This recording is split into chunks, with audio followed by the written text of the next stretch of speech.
من ای ابواب جنت شاء، اگر کوئی عورت یہ چار کام کر لے تو جنت کے دروازے میں سے اس دروازے سے چاہے وہ جنت میں داخل ہو جائے، یعنی اس کے لیے جنت کے سارے دروازے کھول دیے جائیں گے۔ دنیا سے جانے کے بعد اس کے لیے جنت کے سارے دروازے کھول دیے جائیں گے۔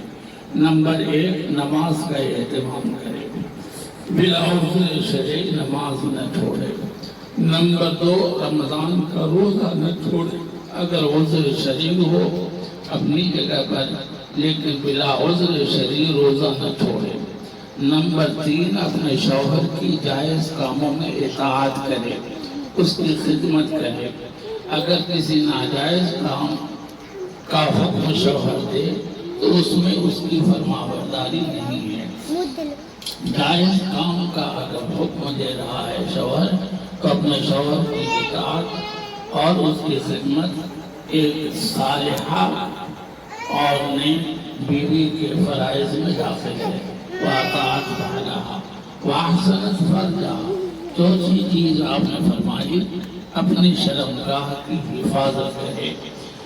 آپ نے فرمایا فَلْتَدْخُلْ مِنْ أَيِّ أَبْوَابِ الْجَنَّةِ شَاءَتْ، جنت کے سارے دروازے ایسی عورت کے لیے کھول دیے جائیں گے اور وہ جس دروازے سے چاہے اندر داخل ہو جائے۔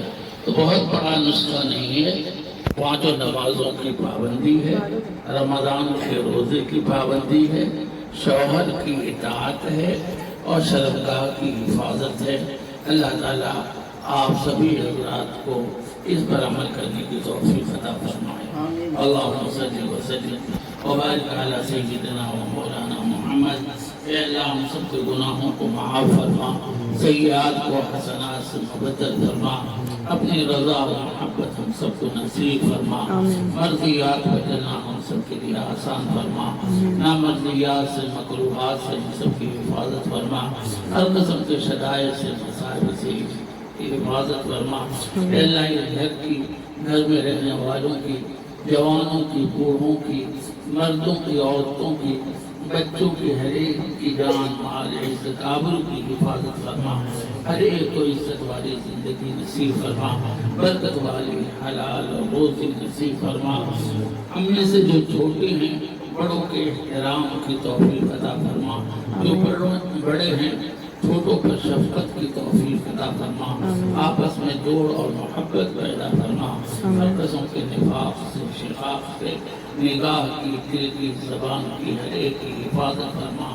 اے اللہ اس محلے میں جو مسجد انصار کی تعمیر ہو رہی ہے، غیب بھی بدل شامل حال فرما، اس کی تکمیل کے لیے غیب سے اسباب مہیا فرما۔ اے اللہ قیامت تک کے لیے ذریعہ نجات اس محلے والوں کے لیے بنا۔ اے اللہ جو لوگ بھی قربانی اس کے پیچھے دے رہے ہیں ان کی قربانیوں کو قبول فرما، وسائل کی جو کمی ہے اے اللہ غیب سے مدد فرما۔ وصلی اللہ تعالی علی خیر خلقہ محمد و آلہ و صحبہ اجمعین برحمتک۔